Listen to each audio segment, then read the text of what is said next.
Have you ever wondered what it would be like if a country measured its success not just by its economic output, but by the happiness of its people?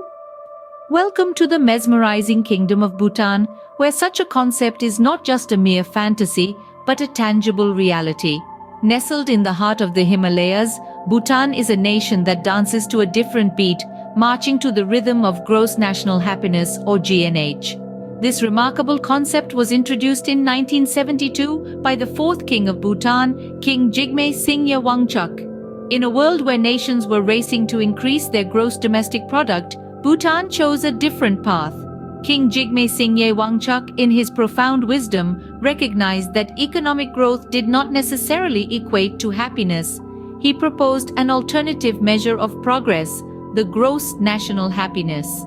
This revolutionary idea prioritizes the spiritual, physical, and mental well-being of citizens over material wealth. Bhutan, under the guidance of its wise king, decided to focus on creating an environment where its people could truly flourish. Gross national happiness is not just a concept, but a philosophy that guides every aspect of Bhutanese life. It is a holistic approach that considers numerous factors that contribute to human happiness. These include psychological well-being, health, education, culture, time use, good governance, community vitality, ecological diversity, and resilience. This philosophy has dramatically influenced the Bhutanese way of life, creating a society that values contentment and inner peace. The Bhutanese people are not merely subjects of this philosophy, but active participants in its preservation and promotion. In a world that often values material wealth over spiritual well-being, Bhutan stands as a beacon of hope, a testament to the possibility of a different way of life. A life where happiness is not a byproduct of economic success, but the core objective of a nation's policies and actions. Gross national happiness has shaped Bhutan into a unique nation, where happiness is more than just a feeling, it's a way of life. Imagine a place where policies are designed not just to stimulate economic growth, but to promote happiness and well-being. Welcome to Bhutan. In this unique kingdom nestled in the Himalayas, the gross national happiness, or GNH, forms the bedrock of policy-making.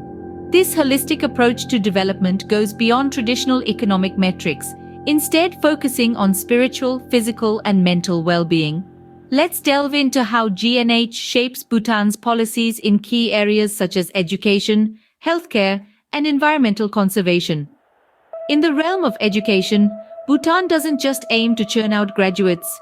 Instead, the focus is on providing a holistic education that nurtures the intellectual, emotional, and spiritual growth of students. Schools don't just teach math and science, but also lessons in ethics, mindfulness, and gross national happiness itself. Moving on to healthcare, Bhutan's approach is similarly comprehensive. The goal isn't just to treat illnesses, but to promote overall well-being. This means that healthcare policies don't just focus on physical health, but also mental and emotional health. Traditional medicine, which is deeply ingrained in Bhutanese culture, is given equal importance alongside modern medicine. Now let's talk about environmental conservation. In Bhutan, the environment isn't just seen as a resource, but as a living entity that needs to be cared for. The country has committed to remaining carbon neutral and has enshrined environmental protection in its constitution. This respect for nature is reflected in policies that promote clean energy, sustainable farming, and wildlife conservation. Bhutan's journey towards modernization is remarkable, but what's even more impressive is how it has managed to balance this with the preservation of its rich cultural and environmental heritage. The country's policies are designed to foster progress without compromising on the values that make Bhutan unique.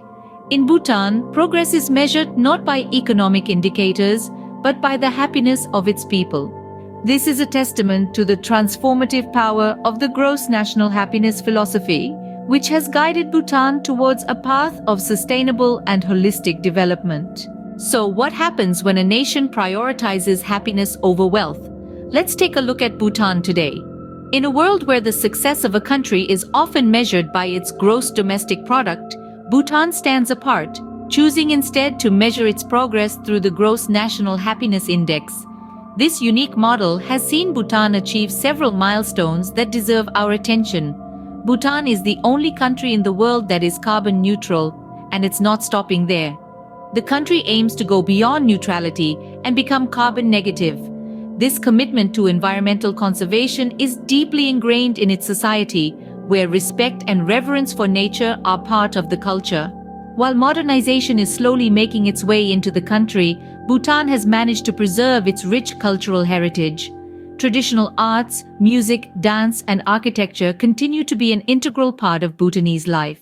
The country's vibrant festivals such as Chechu, Parotsechu, and Wangdue Phodrang Chechu are a testament to this, where Bhutanese heritage is celebrated with joyous fervor.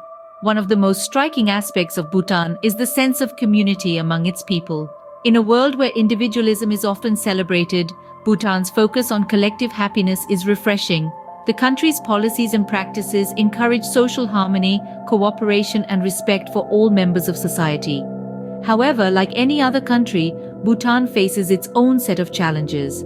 Balancing modernization with the preservation of its cultural heritage, ensuring equitable economic development, and providing quality healthcare and education for all its citizens are some of the issues Bhutan grapples with. Despite these challenges, Bhutan's commitment to the gross national happiness model remains strong. The country continues to forge its own path, showing the world that there is an alternative to the relentless pursuit of material wealth.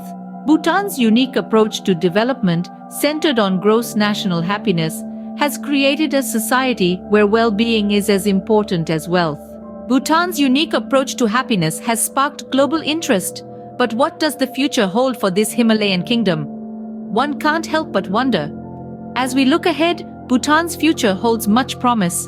The nation's commitment to gross national happiness continues to guide its development, striking a delicate balance between economic growth and the preservation of its cultural and environmental heritage. This is a journey that's not without its challenges. Modernization, for instance, comes with its own set of complications. Yet Bhutan is consciously embracing change while steadfastly holding on to its values. The nation's resilience and commitment to G&H can offer lessons to the world, especially in an era where sustainability, well-being, and happiness are becoming increasingly significant. Imagine a world where countries measure success not merely by economic growth, but by the well-being of their citizens. Imagine a world where governments prioritize mental health, environmental conservation, and cultural preservation as much as they do GDP. This is the world Bhutan is helping to envision, and it's a vision that's gaining traction globally. Countries like New Zealand, Scotland, and Iceland, for instance, have already begun to incorporate well-being indicators into their national budgets. Other nations are studying Bhutan's G&H model closely, considering how they might apply similar principles to guide their own development strategies. But it's important to remember that the G&H model is not a one-size-fits-all solution. Each country has its own unique challenges and opportunities.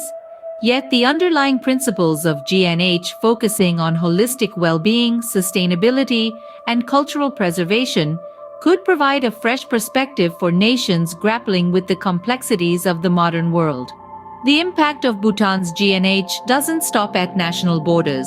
It's an approach that has the potential to influence global development paradigms, prompting us to rethink our definitions of progress and success. As the world grapples with challenges like inequality, climate change, and stress, perhaps we all have something to learn from Bhutan's quest for gross national happiness. In a world obsessed with growth and development, Bhutan stands as a unique example of a different path. This Himalayan kingdom, nestled amidst the grandeur of nature, has shown us an alternative way of defining prosperity. We've journeyed through Bhutan's pioneering concept of gross national happiness, a philosophy that places the well-being and spiritual values of its people above material wealth. From influencing Bhutan's policies to shaping its society, G&H serves as the guiding principle of this nation. We've immersed ourselves in Bhutan's vibrant culture and traditions, a colorful tapestry woven with threads of music, art, dance, and architecture. We've celebrated with them during their traditional festivals and savored the flavors of their unique cuisine, a delightful mix of spice and comfort. We've walked the spiritual path of Bhutan's Buddhist heritage, visiting sacred sites, and understanding the role Buddhism plays in their everyday life. The tranquility of places like the Taktsang Monastery and the Punakadzong is testament to the deep-rooted spirituality of this nation. We've admired Bhutan's commitment to environmental conservation, a nation that not only talks about sustainability but lives it every day. From protecting forests to conserving endangered species, Bhutan is a beacon of hope in a world grappling with environmental challenges. We've trekked through Bhutan's breathtaking landscapes, marveled at their traditional textiles and crafts, and even had a glimpse of their sporting spirit through archery, their national sport. We've seen how Bhutan is striking a balance between modernization and preservation of its cultural and environmental heritage, dealing with challenges of infrastructure development, education, and healthcare, while putting its people's happiness at the forefront. And finally, we've explored Bhutan's responsible approach to tourism, a model designed to preserve its unique identity and minimize environmental impact. Through Bhutan's journey, we've discovered that the prosperity of a nation lies not just in its economic growth, but in the happiness of its people, the preservation of its culture and environment, and the well-being of its society. As we continue to explore what makes a nation truly prosperous, Bhutan's gross national happiness offers a compelling alternative vision of success.